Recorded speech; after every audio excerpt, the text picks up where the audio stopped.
राम मंदिर जब आपने छेड़ा है तो इसी पे बात कर ली जाए पहले। हाँ, तो कि राम मंदिर मैं बता दूं तो जी। उसमें सबसे ज्यादा, अब जैसे हम लोग हिंदू महासभा ने तो किया था, हमने तो जमीन बेच के पैसे लगाए। पूज्य महाराज जी भी हर डेट पे जाते थे। इन पीके मिश्रा जी थे अधिवक्ता, वो भी बेचारे बहुत लगे थे। हमारी तरफ से राजेश रैना, विवेक शर्मा और विकास सिंह जी ये जो सब वकील थे। जो हाँ अधिवक्ता थे, जो मोंगिया जी, पूरी ये सब। क्या राम मंदिर में आपका कैसे क्या रोल रहा, थोड़ा सा एक बार बताएंगे जनता को, जो राम लोग सुन रहे हैं मंदिर, हाँ पॉडकास्ट। नहीं संजीव जी आपने बहुत अच्छा पूछा। राम मंदिर तो बन गया, लेकिन कैसे बना, क्यों बना, उसकी जमीन में अगर कुछ और है। उसमें स्वामी चक्रपाणी महाराज किस तरीके से खड़े रहे। देखिए 1949 में सबसे पहले न्यायालय में मामला गया, और वो न्यायालय में मामला ले जाने वाला पुरोहित हिंदू महासभा है। उस समय वहाँ के जिलाध्यक्ष, वहाँ की जो हमारे हिंदू महासभा की टीम थी 1949 की अयोध्या की, वो हिंदू महासभा ने उस केस को दायर किया, जिसके आज आप राष्ट्रीय अध्यक्ष हैं। हाँ जिसके हम राष्ट्रीय अध्यक्ष हैं। और महंत दिग्विजय नाथ जी का बहुत बड़ा योगदान रहा। उन्होंने भी, वो भी राम मंदिर के वही मेन करता धरता थे। और वो लड़ाई 1949 से चलती आई। 1964 में न्यायालय ने क्या किया, डिस्ट्रिक्ट न्यायालय ने, कि कहा कि भाई देखो ये मामला तो बड़ा हो गया है। तो उन्होंने देखा कि हिंदू महासभा के स्थानीय लोग तो हैं, उन्होंने कई धार्मिक संस्थाओं को पार्टी बना दिया, स्वतः संज्ञान लेके। उन्होंने president all India Hindu Mahasabha को बुला लिया कि भाई आप आओ, आपके जिला तो कमेटी है ही है, व्यक्तिगत स्तर पे आप भी आओ। आर्य समाज को कर दिया, सनातन धर्म को कर दिया, इस तरह से सबको। तो हम लोग लड़ाई लड़े, उस समय से लड़े आ रहे थे। इलाहाबाद हाई कोर्ट की आपको बताऊं जो निर्णय आया, उसमें निर्मोही अखाड़े ने की तरफ से एक रमेश चंद्र त्रिपाठी जी थे, वो बहुत अच्छे व्यक्ति थे, उनकी तरफ से किसी ने कोई अधिवक्ता ने लगा दिया कि जी निर्णय न दिया जाए। 3 जजों की बेंच थी, एक जज रिटायर होने वाले थे, तो बोले कि निर्णय अभी न दिया जाए क्योंकि देश में दंगे हो जाएंगे। वो कांग्रेस की तरफ से लगवाया गया था। हमने सिर्फ विरोध किया, हमने कहा ना, निर्णय होना चाहिए, क्योंकि जस्टिस शर्मा रिटायर हो जाएंगे, और हो जाएंगे तो 50 साल तो और सुनवाई चलेगी। हमारे एप्लीकेशन पे यानी हाँ president all India Hindu Mahasabha, चूंकि मैं पक्षकार था, आप पक्षकार थे। 2010 की बात कर रहा हूँ।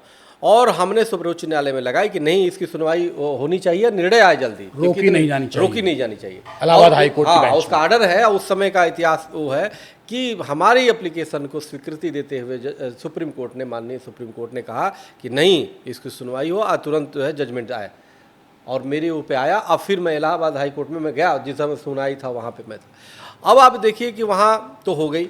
उसके बाद 2010 में जब वो हुआ, सबसे पहले आप ये समझिए कि सुन्नी वक्फ बोर्ड ने डाला, और उसके बाद कि कोई दावा करने वाला था, यानी कि तो हमने डाला कि हमने कहा था, हमारी वो था कि ये जजमेंट नहीं बल्कि सेटलमेंट कर दिया कि थोड़ा तुम ले लो, थोड़ा तुम ले लो, ऐसे नहीं चाहिए, हमें जजमेंट चाहिए। हमारा राम मंदिर है तो राम मंदिर है, क्योंकि 1528 में मीर बाकी ने तोड़ा। और आप देखिए इसमें कड़ी में मैं क्या किया, जब केस चलने लगे तो मैंने ये खुजवाया कि भाई ये बताओ मुगलों के कोई वंशज है क्या। पता चला एक प्रिंस हबीबुद्दीन तूसी है हैदराबाद में, जो उनके मुगलों के वंशज अभी भी हैं। हाँ, प्रिंस हबीबुद्दीन तूसी, वो प्रमाणिक है, वो हाई कोर्ट सुप्रीम कोर्ट से वो करके, उनको बुलवा करके मैंने उनसे कई बार की वार्ता हुई। मैंने कहा भाई देखो, आपके पूर्वज ने तो गलती किया, मीर बाकी ने तो गलत। बोला कि हाँ उन्होंने गलत किया, मंदिर तोड़ा 1528 में। मीर बाकी के वंशजी आज आपके सामने, बाबर के वंशज, बाबर के वंशज वो बोल गए। हाँ तो सुनिए, बोले ही नहीं। हाँ।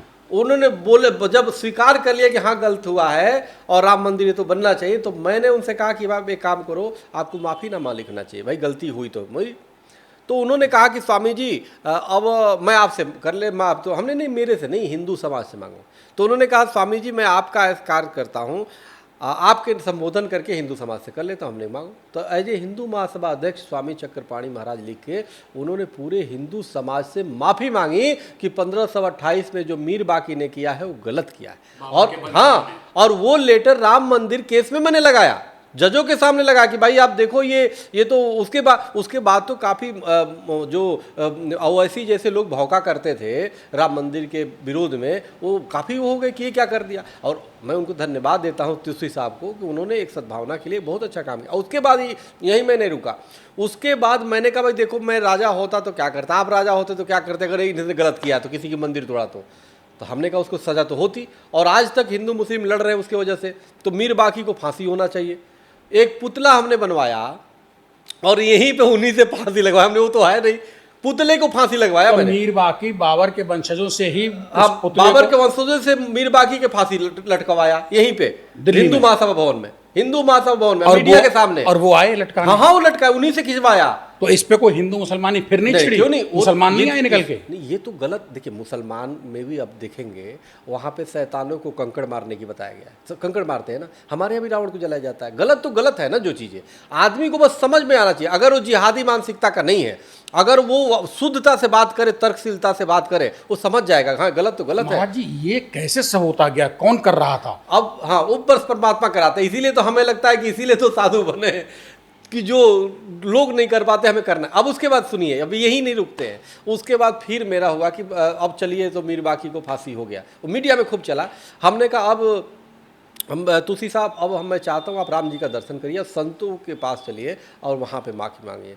यहाँ से राम जी की खड़ाऊ उन्होंने सर पे रखा, प्रिंस अभिनव तुलसी ने। उसका वीडियो फोटो आपको दिखाऊंगा मैं। अच्छा। वो लेटर भी दिखाऊंगा जो अभी आप संजीव जी, माफीनामा। हाँ माफीनामा लेटर आपको दूंगा। खूब चैनलों पे चला, वायरल हुआ, खूब वायरल सच में भी आया कि फिर उसके बाद वो यहाँ से सुनिए, खड़ाऊ लेके खड़ाऊ राम जी का सर पे रखा।